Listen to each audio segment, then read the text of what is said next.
Hello, everyone. Thank you very much. I'll just share my screen.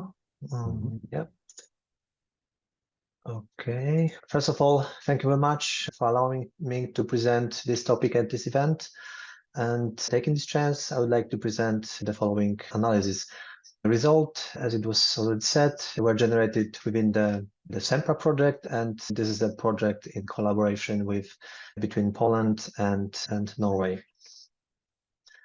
Before we dive into the results, I would like to remind you that the breast cancer in women worldwide in 2020 was classified in the first place, both in terms of new cases as well as mortality.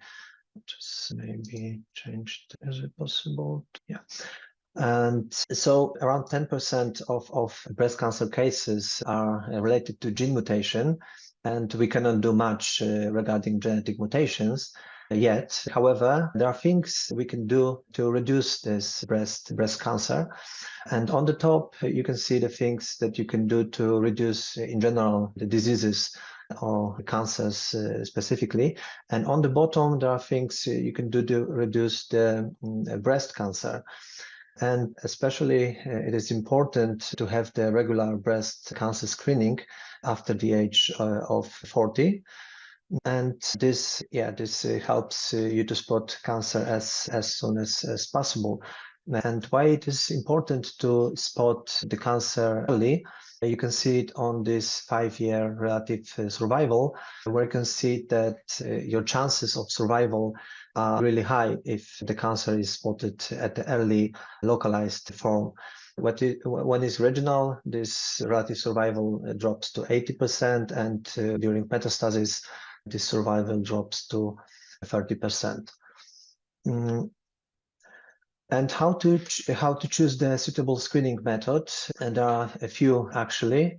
And on the top, you can see the methods that are relatively not expensive. If you do your breast examination yourself, this is not costing at all, but also less sensitive.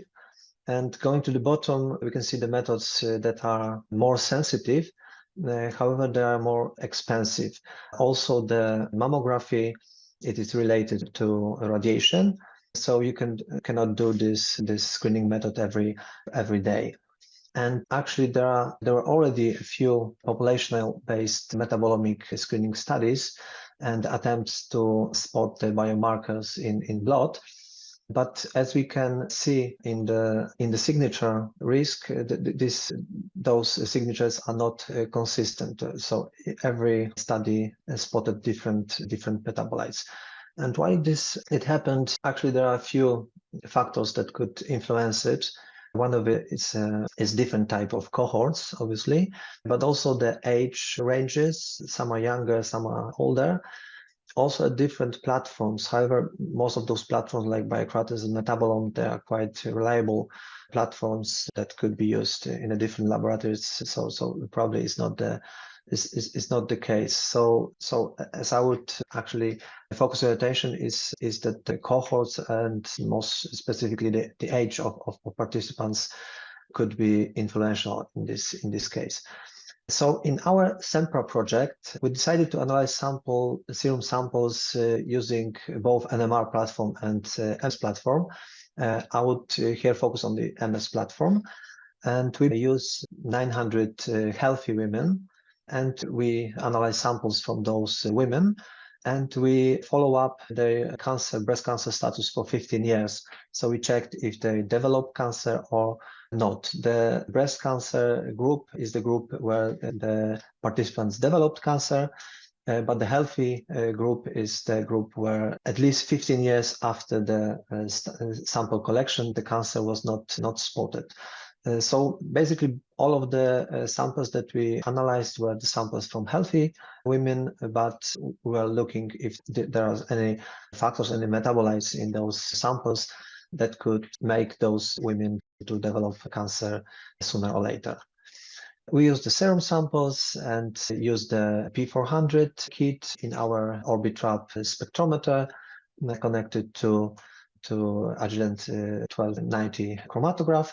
and we developed our own risk, or tried to develop our own risk signature.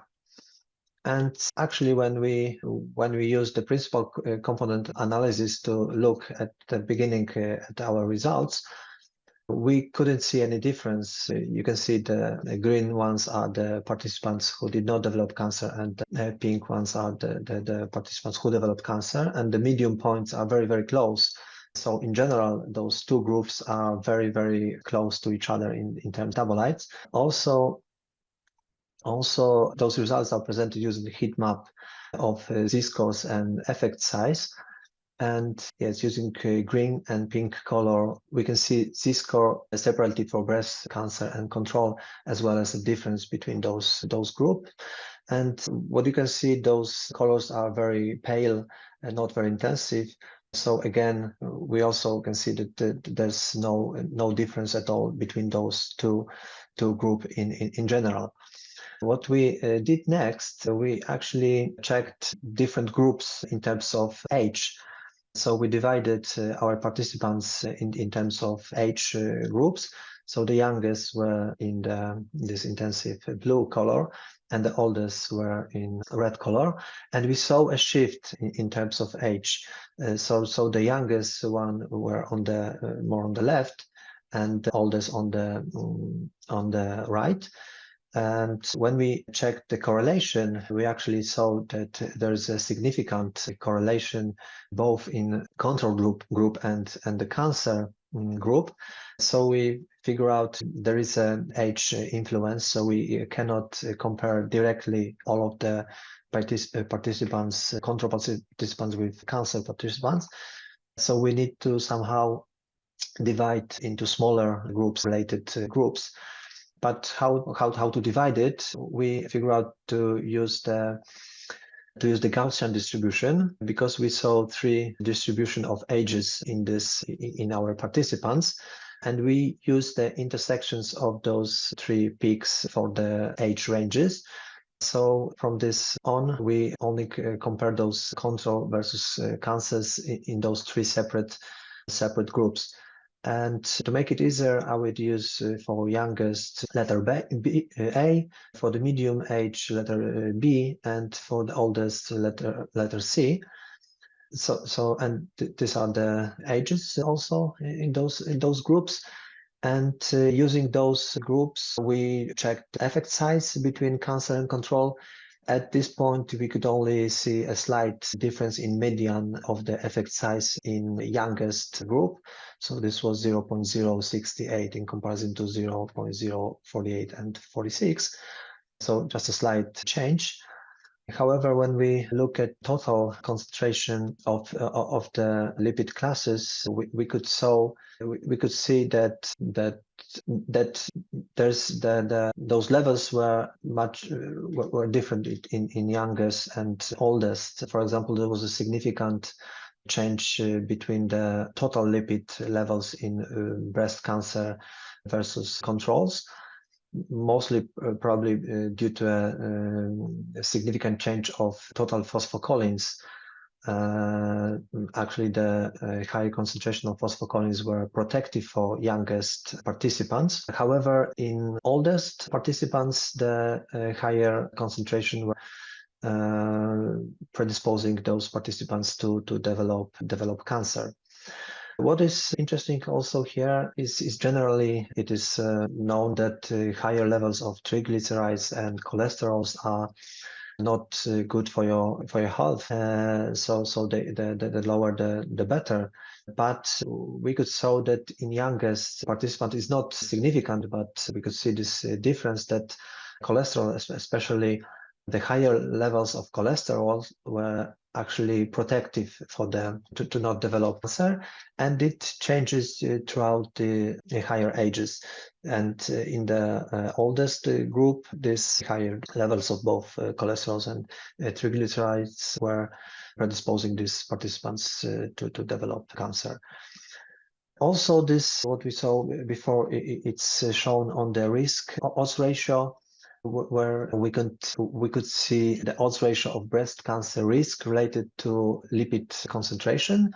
So the higher the odds ratio, the higher the risk of developing cancer related to high concentration of some lipids. And we can see that on the right side, there is most of the class related to older groups. So in older group, the high concentration of lipids were predisposing to the cancer, but in youngest group, the higher concentration were actually protective from the cancer.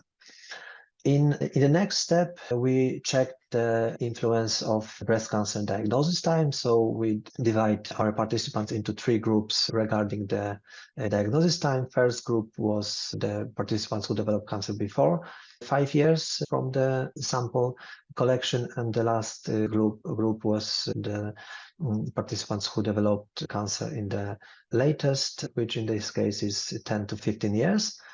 And we observed that the youngest participants, those are the less intensive pink color, has a relative contribution in the later diagnosis time, and the oldest groups have more relative contribution in the youngest diagnosis time, which means that oldest participants developed cancer much earlier than the youngest participants. And in this case, when we compared cancer and control and looked only at early diagnosis sample or late diagnosis samples, we saw much bigger difference in older participants than in case of younger participants. And on the right side, we can see the examples of metabolites, with statistically significant difference. And what is interesting is that the participants with later diagnosis of cancer, so those graphs and those graphs, there is opposite direction of changes in younger in correlation to older participants. And in the next step, we did a pathway analysis. And on the left side, we can see in green the results of comparison of cancer and control in younger and older.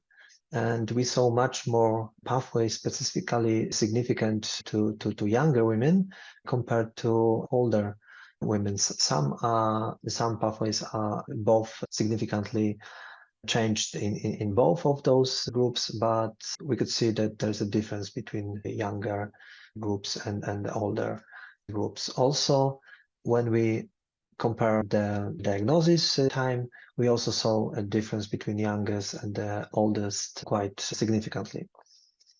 When we compared our results, our mass spec results with NMR results, we could saw quite huge correlation, meaning that those platforms are not that far away. Mostly in the triglycerides, some phosphocholine and some sphingomyelins, and those are the metabolites that are having the highest correlation between those 2 platforms. And going to conclusions, we saw that metabolomics features detected in pre-diagnostic serum samples were associated with this long-term risk of breast cancer, but this change was age-dependent, and more of this difference was observed in younger women. These changes could reflect the reprogramming of metabolism connected to cancer-promoting conditions, for example, hormone homeostasis, changes in these hormones. The metabolism of these lipids and amino acids could be an etiological factor involved in breast cancer, and we could see it many years before the diagnosis of this cancer. And despite of such a huge number of participants and the direct quantitative value of this platform, this predictive value is unfortunately too low to apply it in the cancer screening strategies. Last but not least, I would like to thank everyone who was involved in this study.